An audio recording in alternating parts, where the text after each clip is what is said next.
Hello, everyone. Welcome to another episode of the Nurses Heartbeat. My name is Philip.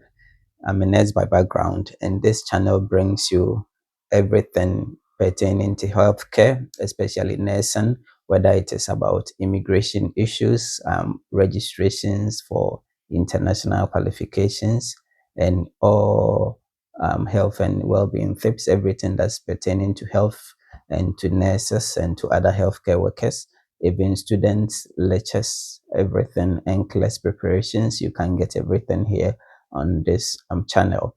So today's episode, I am bringing you the new immigration rules that has happened, or the changes that has occurred since last month, July 2025. How does these changes affect the people in the health and care sector? That is the main reason for this video. Now, beginning the year 2025, we had the white paper published by the UK government that proposed that there is going to be a lot of changes with the immigration. And one of the things that they talk about was the fact that they want to um, eradicate the care visa, the care worker visa, and the senior carer visa. Those has happened, and I'm going to give you all the updates. So in the first place, overseas care workers and senior care workers are no more eligible for recruitment. So if you are in abroad and you are looking forward to getting overseas recruitment as a carer, care worker, or a senior care assistant, then that is not happening anymore. And this takes effect from July 2025. So I know that many people will write the UKVI, get band 4.5, band 5, and they have the other necessary preparations to come to the UK and work as a care worker or senior um, care assistants. These are not possible again for those that are still abroad. And then what happens to those that are already on the care visas in the UK? According to the new immigration rules that has been enacted, if you are already on a care visa in the UK as a care worker or a senior care assistant, you have been given up to 22nd July 2028 to either extend your visa or you switch. So let's look at the extension. Probably you are here in the UK and you are close to getting your settlement status, otherwise called the ILR, indefinite leave to remain. So if you are nearing the indefinite leave to remain, then you can apply for that when the time is due, and then you have your settlement status.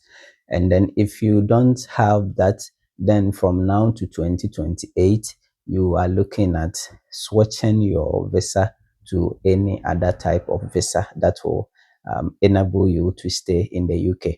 So for now, you cannot have the recruitment from outside, but you have 3 years if you are still on the care visa as a care worker or as a senior care assistant to switch or to extend.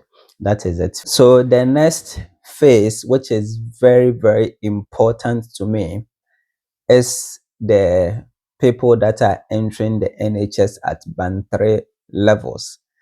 Now, if you want to be a carer in the NHS as a band 3, most of these people are people that are looking for sponsorship.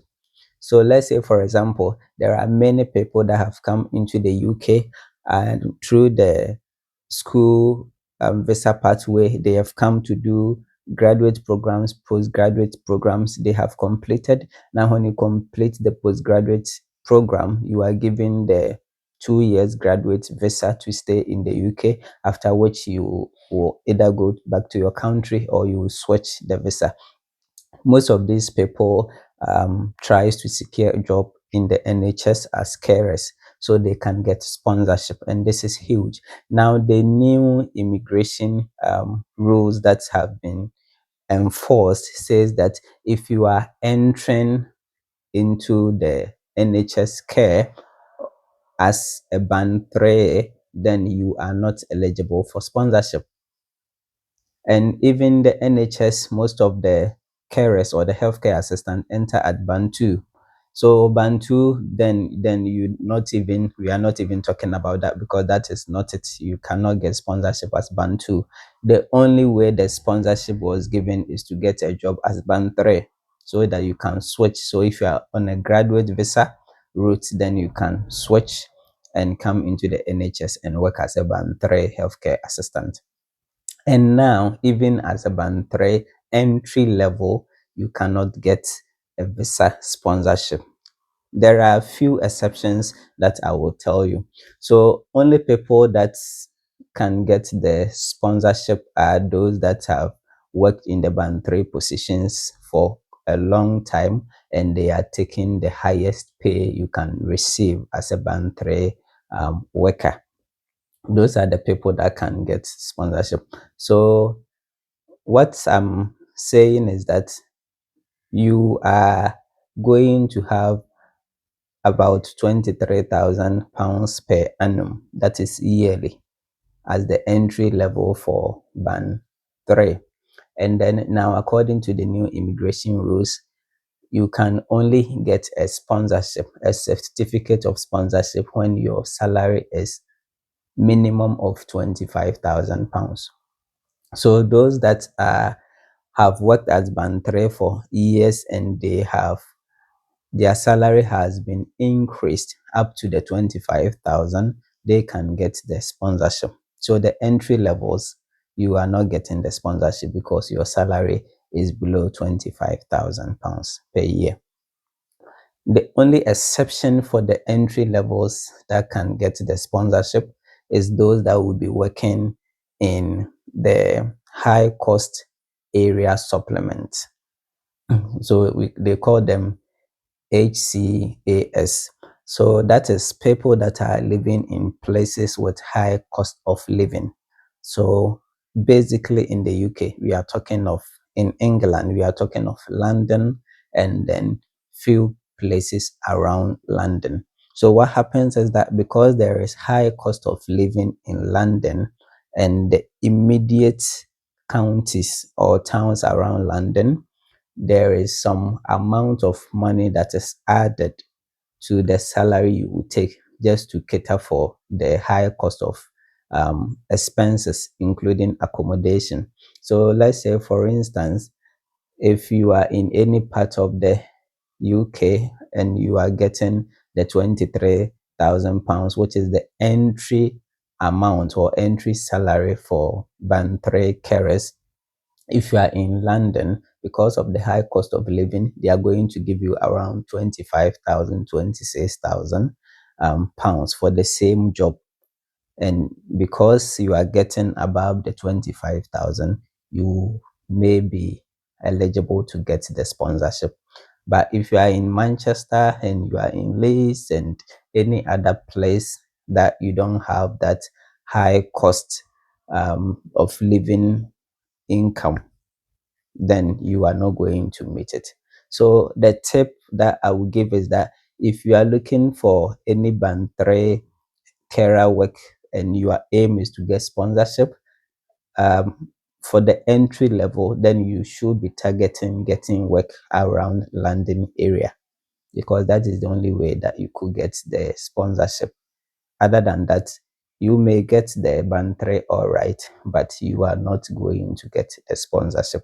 And this is huge for people that want sponsorship in the UK, especially those that are on graduate visas. So this is it. You should know the update and know how you are preparing for it. This video, I just want you to know what is happening and to help you plan your life so that you don't get stranded whilst trying to secure sponsorship. I'll come to your way with further updates and further details. Thank you for watching. If you like this video, I want you to subscribe. I want you to click the notification button so that anytime I upload, you could get access to it. If you have any question, you can send in the comments or email me at the nurses heartbeat@gmail.com. Thank you for watching. See you in the next episode.